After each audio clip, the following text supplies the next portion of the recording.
Welcome to the Retirement Roadmap by SHP Financial, a podcast empowering today's retirees and pre-retirees to make well-informed financial decisions that will help you spend more time living and dreaming than worrying and wondering. Join me, Matthew Peck, along with my co-hosts, Derek Gregoire and Keith Ellis, as we share actionable financial strategies and insights, as well as interview top thought leaders in the world of finance, accounting, and estate planning. This is all aimed at preparing you for the retirement you've always dreamed of. Our high-quality holistic planning process has helped thousands of families retire and create what we like to call the ripple effect. The Retirement Roadmap is your guide to financial freedom. Are you ready to get started? Let's go. Welcome, everyone, to the Retirement Roadmap podcast, as always, brought to you by SHP Financial. I'm Derek Gregoire, joined by my partner, Matthew Peck, and one of our advisors, Joe Anderson. And one of the things we're going to get into on today's show is really, everyone knows about the traditional risks when it comes to retirement, right? Everyone thinks, well, I'm worried about the market. I'm worried about inflation. But we're going to talk about some of the unexpected risks that might be blind spots in some of your plans when it comes to retirement planning. And so with that being said, hopefully you know myself and Matt.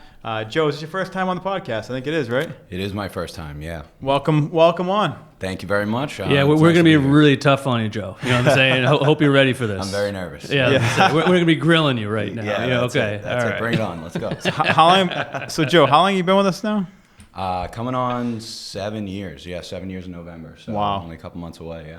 It's been a fast 7 years. Yeah, you're not kidding. You are not kidding. Yeah, I know. And Derek, we love telling the story about how Joe was with us and went in that really, really small little office in Woburn. Oh yeah. Great clients who Joe was shadowing me, and it was literally like, imagine two more people around this table. That's how intimate it was. And so yeah, that was probably like the first meeting that you ever took, or at least we're I was we're like proud that of. little angel on your shoulder, sitting there during the meeting. Just learning. Right on top of you. Learning nuggets of information from that. And so, like I said, today's topic, I think we want to look at a few things, some of the blind spots in folks that come into our office for the first time, right? Obviously, if you've been a client, you have a lot of these areas covered, but a lot of folks that come to our office for the first time, whether from TV or radio, or they're referred to us by a friend, family, attorney, or CPA, many times, they're in their mind, when they think about, like, what are my big risks, it comes down to, inflation's out of control or the market's volatile. But if you're just focusing on those two risks, you're missing a lot of other potential things, right? It's like, I wish I could think of an analogy quick, but it's like, you're worried about the rainstorm and there's bees nests all around you that you're going to step on, but you're worried about it raining on and lightning on you, right? So that's what we see, but we're not paying attention to these other landmines around us. And so one of those that I would say, Joe, and you can kind of elaborate, is taxes, right? So just an example, when you meet with a lot of new folks all the time, right. What type of tax plan, not clients, but people that you met for the first time, do they normally have? Most people have no tax plan. It's something that everyone is concerned with, right? Everyone wants to save as much possible money as they can in taxes, pay as little as possible in terms of their tax liability. But I'm sure you guys can vouch for this. I'd say clients, when they come in, 90% plus of their assets, they have an IOU to the IRS. And the issue with that is a lot of people don't conceptually think about it, but that IOU, the IRS gets to determine what that IOU is every year.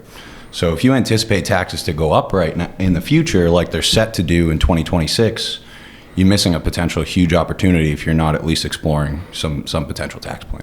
Yeah, we talked about this in the past, but we think of like how different worlds of financial planning intertwine. And what I mean by that is we always say the four key areas of planning are income, investments, taxes, healthcare, and legacy.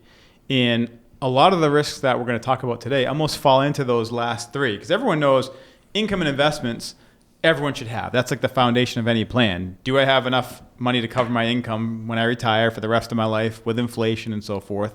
And are my investments being managed properly according to my risk and what my goals are?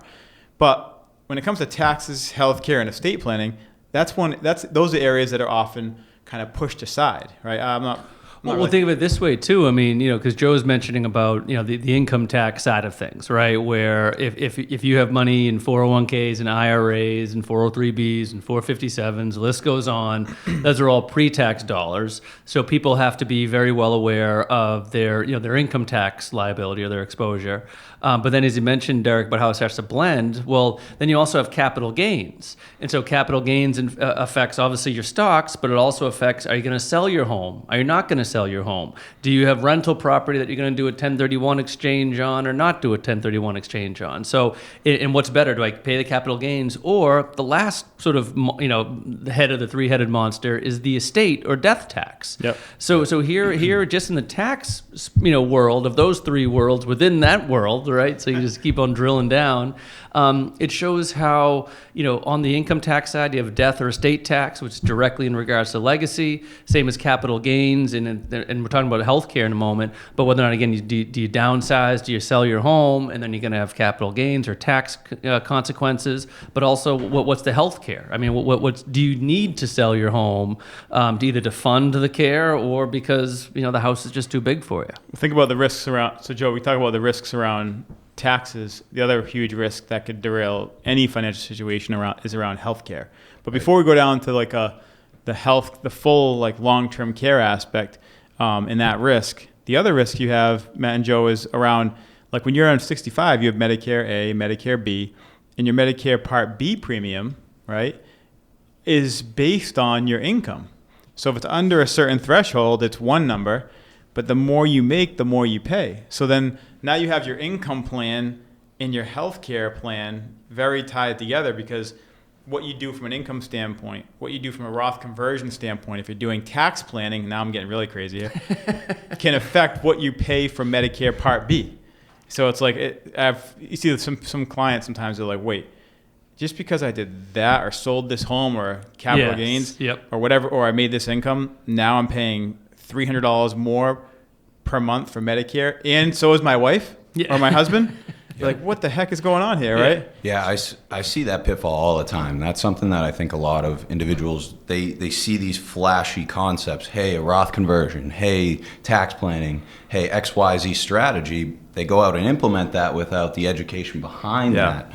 And then they hit this pitfall. I think you hit a perfect one, being the Medicare premiums. I've seen too many people, they came in, they already converted a certain amount of money. Mm-hmm.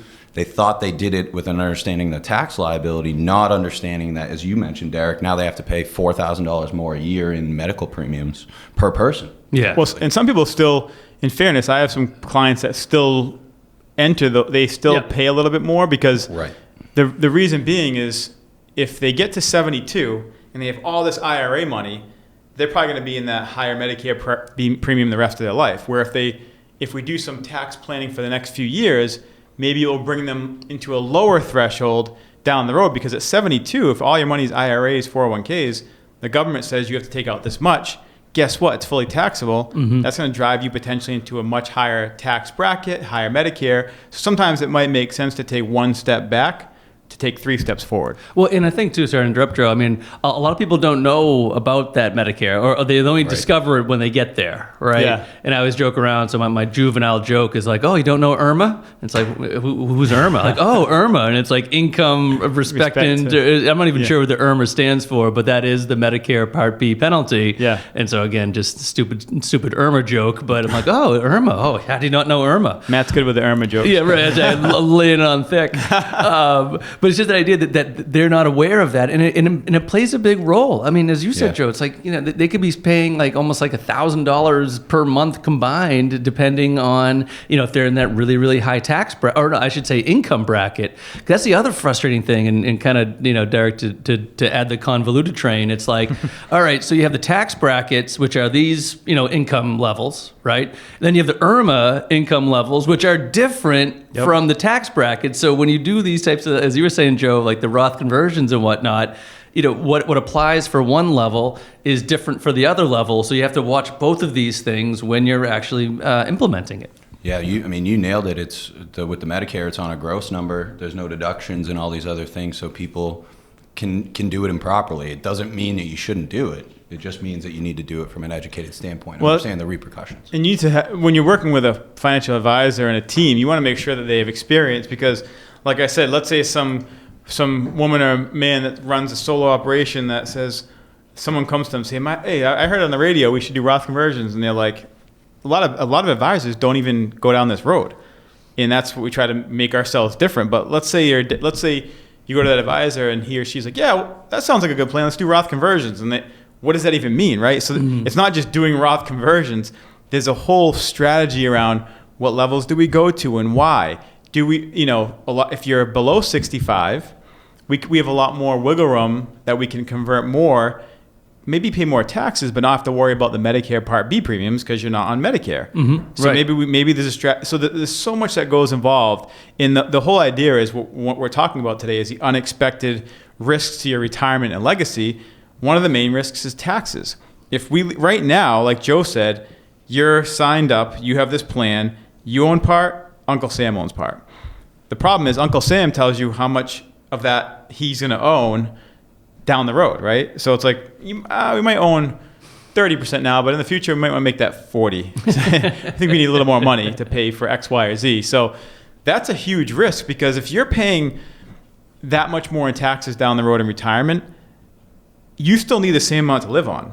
Right. So what that means is you have to take out that much more out of your portfolio to keep the same amount as you're getting now. Yep. So in essence, you're literally losing money every year if taxes go up. So again, if you want to put this in the frame of the market, if taxes go up and you have IRAs, you're losing money every year in the market, regardless of what the market does. To that point too, Derek, I think one other thing with just the tax liability of your money, God forbid you lose your spouse early. Yeah. The widow's tax. That's it. Your income needs won't chop in half, but your tax liability will. It's a great point. So to exactly what Derek said, even if taxes stayed identical to today, they'll still have to pull out more to meet that same net income.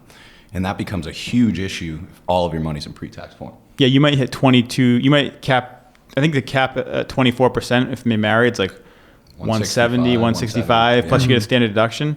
If you're single, it's like 90, right? Or like they're half? basically all half. So the 24% break point is 340. It's only 170, and then as you mentioned. Oh yeah, I'm sorry. Yeah, 24 is 170 to 340. But if it's half of that, and you still tipping point is 170, and then it goes up 8%. So it goes from over 170 as a single filer. Now you're going 32. Up to 32%. That's a big jump. Yeah, just with a simple change, and God forbid losing your spouse. Yeah, because Joe had a great point. I mean, yes, your income might change, because I think it's certainly a scenario that is morbid but necessary to run. Excuse me. Necessary to run with each individual client in the sense of, okay, what if you pass away versus, the husband or the wife or whomever passes away. Because, people will be like, oh, my income will go down, or my expenses will go down, but they won't go down by half. I mean, they might come down a little bit because maybe you're not going out to dinner as much, or maybe car. Yeah, right. I mean, there's definitely some expenses that will come down for sure, but it's not 50%, and your taxes will basically go up by, or at least the tax bracket is putting you in that slot. So that's a huge. So that's for you, your family, your kids. The risk of taxes is one of those areas, like it's an unexpected risk, because some people just say, oh, I'm going to owe what I owe, and that's that. But that's something, if you can control a little bit of that today, right, and get ahead of some things down the road, I think you're going to be in a much better position in 5, 10, 15 years down the road. I think the window of opportunity to do it is closing because the current tax code's set to expire in 2026, if not sooner, if Congress wants to act sooner. So that's an unexpected risk. What's another unexpected risk, Joe, when it comes to retirement planning? Ultimately, the other one we see, unfortunately, so often is going to be long-term care, nursing home care. Just too many individuals. People are living longer and longer. Miracles of modern medicine, obviously, but they're not necessarily passing away. Not only, obviously, is that a tax to the Social Security system, which is why tax planning is so important, but exploring your options, whether that's preventative, things you can do well before, God forbid, that event happens, or your emergency type options. What can I do? That event's happening tomorrow. Is there anything I can do now? Yes, so people get sick, need to go to either home care, nursing home care. That's a huge risk. Again, grim topic. No one likes to think about it, but it's a big risk because it can change the whole outcome for a family, for a legacy, for a spouse, right? That's not only the pain of that, but also the financial hardship. So obviously there's a few ways you can do it. One is, you can self-insure if you have enough money, and that's different for everyone. You can self-insure and cover it all yourself. What are some of the other other options that you can use to cover that? What you'll see most often, or at least what people consider most often, is going to be traditional long-term care insurance. Just, hey, I pay a monthly or an annual premium, and they provide me a monthly benefit to pay the long-term care facility. Unfortunately, with those pieces, not only are they expensive, and it's something you don't want to utilize. It's like homeowners insurance or car insurance, where you pay a premium for something you hope you don't need, and you pass away without needing it.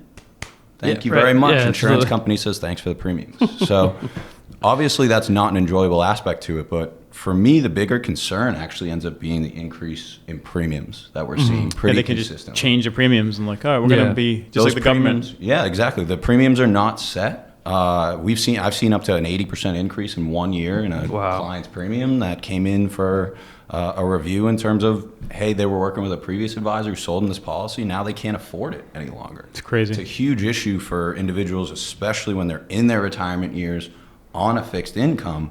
If you're 80 years old when you might need it, now you can't afford it. Yeah, now you paid into it for 10, 15 years. I mean, Derek, and not to date us too much, but I'm not sure if you remember way back when, when we started working at, Banker's Life, they talked about how long-term care, they projected long-term care insurance that everyone's going to kind of flock to it and everyone's going to end up buying it. We're going to have this big pool.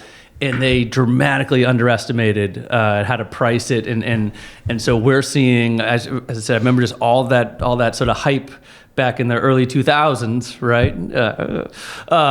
And then how it just was so mispriced, and now you're seeing these types of 80%. Yeah, I mean, every company, or they'll say you can keep the same premium, but you're going to have way less benefits. Your benefits, right? I mean, just think when you need them the most, and after you paid in for however many years. And to your guys' point, because of that too, a lot of companies have left or are leaving the space. So your options even at this point are so limited. There's only a handful of companies you can even explore. So. The use it or lose it nature of that, along with the risk of increasing premiums, really a reason I'm not super fond of traditional long-term care, but it is one that you're going to hear quite often. Well, depending on asset level too, and the family dynamic. The other one we see sometimes is irrevocable trust, or someone says, just throw it in a trust and I'll be good to go. Right. So what are the pros and cons there? So one thing I think people don't upfront consider when it comes to irrevocable trust planning is you can't put all of your money in there. People just assume, hey, I got this trust, I can just put everything in there. You can't put retirement funds. Well, you can. It's going to be a very expensive. The only way, as Derek said, you actually technically can. The only way you can do it, though, as Derek mentioned, is you have to pull out the money, pay the tax liability on all it. All at once on whatever you distribute, and then simultaneously moving forward, you have to pay capital gains or interest taxes on those dollars as they accumulate based on whatever those rates are down the road, which could obviously change too. So. You're just limited in the dollars that you can position in there, obviously. And there's a 5-year look-back period. It's been that way for, I think it was 3 years when we started, Matt. And it changed to 5. Now there's talk it's going to go longer. Right. The only other thing, too, is you're literally trying to qualify for Medicaid or Mass Health in Massachusetts. Right. And again, not a lot of our clients will fit into that position. Because you have to go through a lot of assets to get to that point where there's a 5-year look-back period, and you have to have, if you want to qualify for Medicaid, I'm guessing, and I don't know this to be true, but you might not get the same care as if you're paying out of pocket, or you're not, or maybe you want to stay at home. So, maybe, I guess let's say you have a really close family and you have an elderly parent or parents, and they trust their children explicitly because children can make decisions. As Joe was saying, primarily all of your assets are in non-qualified or after-tax dollars. Maybe you have a $700,000 house and $100,000 in the bank. Yes. Maybe that's worth looking into. Again, there's risks of I remember when I first started out, this client, this is 2004, and I remember meeting with them, and they wanted to sell their house or something like that. Or they want to do something with their house. And I remember the exact details. It was in Plymouth. And they had put their house into an irrevocable trust, and one of their children had racked up like 70 or 100,000 of child support back Get payments. out, really? And so when they wanted to sell or whatever they were doing, that had to be paid off first. So there are some risks in that, and we're just going through the options of what people think out there. Irrevocable trust is an option if done correctly, can protect the home, but there's a lot of areas you want to explore before you even think about that. Just quickly on that as well, with the irrevocable trust, we touched upon estate and legacy planning. It can add additional benefits on that front for estate taxes because you're separating the asset from your estate. Yep. But as Derek mentioned, it's not totally a silver bullet for everybody.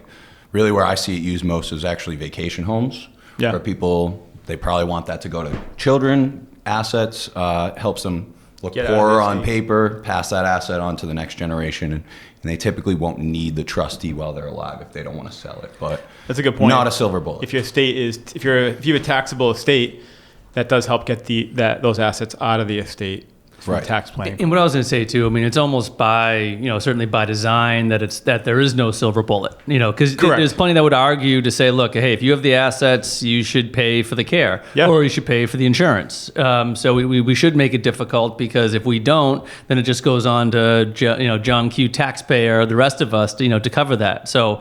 At times it's extremely harsh and very difficult to navigate. Other times I'm like, all right, well, I guess I don't mind that, to a certain extent. As a taxpayer, I don't mind that because, hey, again, you gotta plump up something here, into the kitty. Exactly. You see what I mean? Another one, Joe, we've talked about was the different types of annuities, and we're not saying go out and buy an annuity tomorrow. Just more of we're looking at the options to help. What are there to cover? How would a potential annuity cover or help cover long-term care? Yeah, so when it comes to the annuity space, there's really two types of coverage for long-term care nursing home protections. One's more preventative, kind of earlier on, something where you purchase an annuity potentially to provide you lifetime guaranteed income. But a lot of these options typically will offer you the ability to add what's called a long-term care rider to that, where it will increase your benefit, maybe double that payment for you for a period of time to help you cover for care. Yep. Not a silver bullet, obviously, again, as Matt I wouldn't call said. that long-term care insurance. It's more like Right. It's just another help. it's a Another back pocket back- benefit you don't pay for. You don't have to qualify health-wise either, which is a benefit, meaning if you couldn't qualify for a life insurance or a long-term care policy itself, no underwriting is involved, but it's not the reason to purchase an annuity, in my opinion. Yeah. It can just be an added benefit to that. You'll also see two what are called Medicaid annuities. As Derek said, kind of similar to an irrevocable trust, helps you look poor on paper so that the government steps in and help pays for your care. But on top of that, might not necessarily be the care that you want. But it's more for a spouse, help shield the assets for the spouse who may not be in that home, because they can keep a certain amount of money, around $137,000 plus their income, wouldn't be subject to the home. So way to shield that. Well, if someone wants to buy, I guess when it comes to the annuity route, again, we're not saying by any means that's the ultimate route, but Right. if you're going to purchase something that provides lifetime income, maybe it's good to get something that also would double that income if you need long-term care, home health care, just to give an added benefit. Right, and it's just the idea of letting sort of listeners or viewers or whatever know that those are options, and to sort of ask those questions. Yep. Like, okay, is there any? Do those benefits exist on this one recommendation that you're making, Mr. Advisor? Like being aware that they can be in like your back pocket. You don't pay for them; it's just part of the package. Or do you want to slant towards a company that if we're looking at company A, B, and C, which one has the better long-term care, if that's sort of like part of your concern. The other thing, to jump back to the Medicaid annuities, and even with the irrevocable trust, just to, the compliance I had on, but the idea of like just make sure you obviously work with an attorney on that Right, too. correct, I mean, right. only because specifically the Medicaid annuity, I mean, those are very, very Specific. rigid, in order to Very qualify for, and so obviously we work with attorneys, and we have in our network. So, but I mean, they work. You just have to be very. Let me talk about implementing properly. I mean, those Yeah. have to be. Anything, great point, guys. Anything we're saying though is not like, hey, we support this one. It's just, Right. These are all just the options. Yeah. These are different ways to help shield the assets or cover some of the gap if you needed a healthcare situation. Big time. Yeah, Medicaid annuity as well is just never going to be, it's an emergency. It's the only reason you'd select that. Yeah, big time. I'd say in the last 10 years, the final one you're going to talk about, Joe, if I had to predict like what most people are like, even our clients in general, like what, we're fiduciaries, we handle anything and everything, whether it's from the insurance route or the financial. We use Fidelity as our custodian for our portion of assets that we manage in the market. But when it comes to this fourth option you're going to mention, it's probably, I would say, the most popular among people we've seen over the last 10 years, maybe? Absolutely. Yeah, I'd say. Because it used to be long-term care. Yes. That's when we started. Like, my parents still have a traditional long-term care policy with John Hancock, right? Yeah, yep. And my dad reminds me when the bill comes every year. They got that bill in again. Wait, is he the one that went up 80% that Joe was talking about earlier? I don't know if it was 80, but I'm sure it went up a little bit. But that's since there's some newer kind of vehicles, I'd say use those more in the last 10 years or so. And most clients, even if they don't, when they come to us, a lot of them have these already in place. Yes. Yeah, right.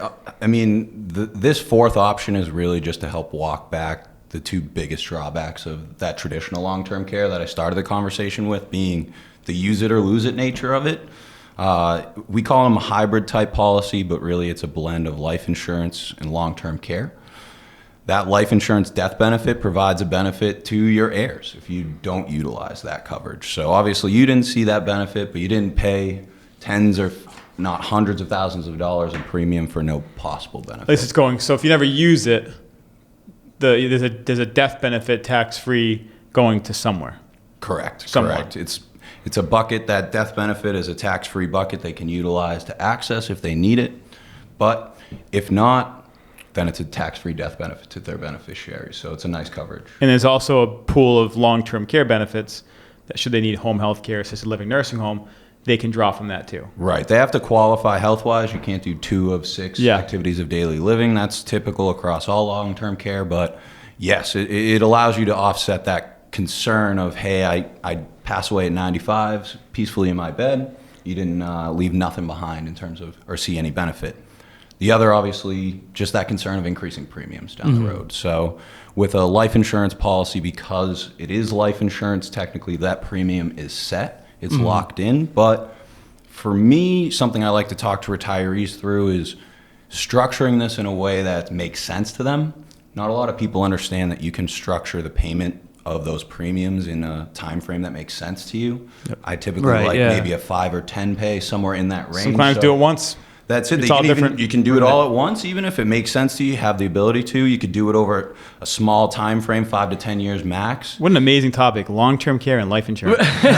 This is great. It's important stuff, though. I'm totally joking around. Yeah, I'm sorry, Derek. I was just to add in. I love how you can dial these guys. Not only can you change whether it's a single premium over 5 years, 10 years. Not only can you tailor the premium aspect of it, but I enjoy the fact that you can also dial up and dial down the coverage. You can have ones that have equal long-term care and life insurance benefits, or you can have one that has more long-term care and less life insurance benefit. Right. If that's what the main reason is, or that's what the main goal is. But I just love how customizable.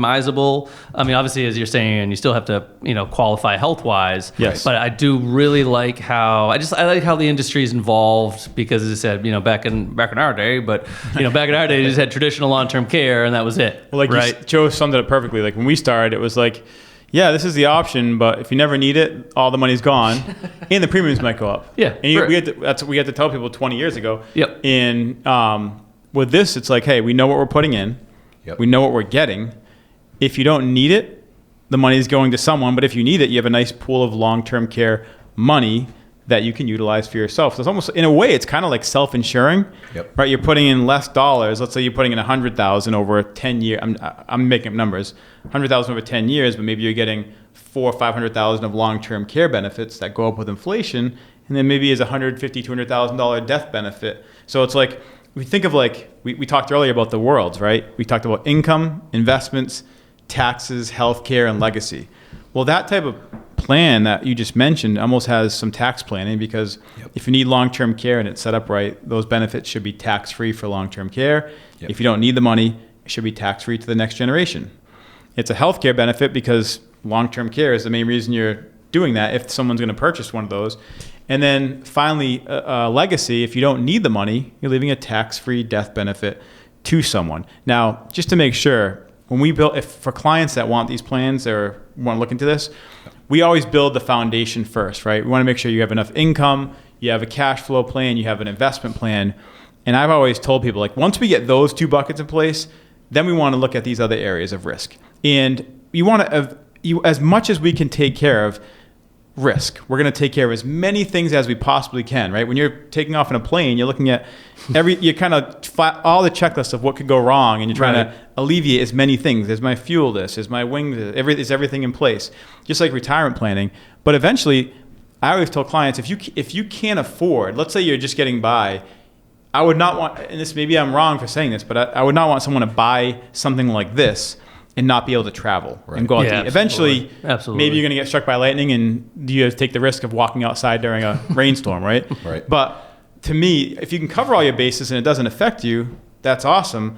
But make sure you have, like we talked about earlier when it comes to doing Roth conversions, and don't just do this because you think you need long-term care. Make sure you have a plan that, hey, we have based on our cash flow, based on our investments, based on everything we have, we can afford this and be completely fine. And it's a concern, then do it, right? Mm-hmm. But don't just do this without having a full context of someone's plan. Yeah, and just to add into that, I mean, based on your health, based on your your longevity, like what about your parents? How long did they live? Did they suffer from Alzheimer's or any other type of cognitive impairment? I mean, you absolutely has to take a look in the big picture. Yeah, you mentioned it too, Derek, but just considering as well, if you don't, the tax planning aspect to it, where if you're an individual, like we mentioned earlier, that has most of your money in pre-tax form, you have this required minimum distribution at 72 or 73 you have to take. Yeah. If you're a person that doesn't need all of that money as this distribution, you already have all this pre-tax money, maybe start that distribution sooner before taxes go up. Yeah. Use that small distribution as a part of your overall tax planning.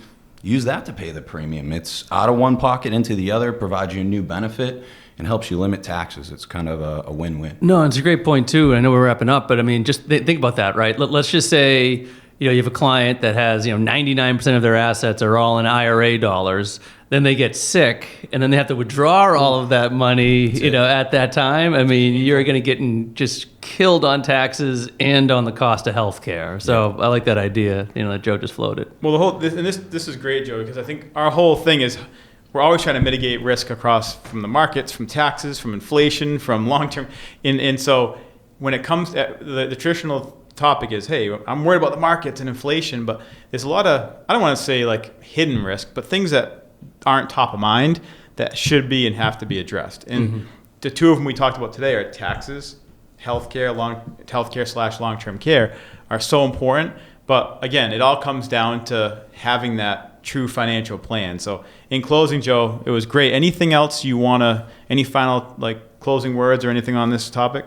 For me, I just think our 5-step planning process, obviously people focus on the fun stuff, right? Income and investments, spending their money and how are we going to invest it. But taxes, healthcare, and legacy, obviously areas we touched upon today, those are based on knowns. Those are based on law. That's changes Congress needs to enact. We all know they don't move very quickly. If you aren't leveraging the knowns in your financial plan, then you're missing out on maximizing that plan. Well said, Joe. Thanks again for joining us. I'm sure we'll be seeing you soon on the Retirement Roadmap podcast. Thank you, guys. By SHP Financial. Thanks, Matt. Thanks for listening to the Retirement Roadmap podcast by SHP Financial. If you've enjoyed today's episode, be sure to hit the subscribe button so future episodes are automatically downloaded directly to your device. And if you've liked what you heard, please share the show. Create your own little ripples so we can help even more people with their retirement goals. If you want access to all past interviews, including notes, resources, and exclusive content from SHP Financial, visit shpfinancial.com/podcast. Thanks again for joining us on the Retirement Roadmap podcast. And for all the attorneys out there, disclaimers and disclosures, I'm just going to put on my super serious voice and add our own. No statements made during the Retirement Roadmap podcast shall constitute tax, legal, or accounting advice. You should consult your own legal or tax professional on any such matters. Information presented is for educational purposes only and does not intend to make an offer or solicitation for the sale or purchase of any specific securities, investments, or investment strategies. Investments involve risk, and unless otherwise stated, are not guaranteed. Our investment advisory services are offered through SHP Wealth Management, LLC, an SEC-registered investment advisor. Insurance sales are offered through SHP Financial, LLC.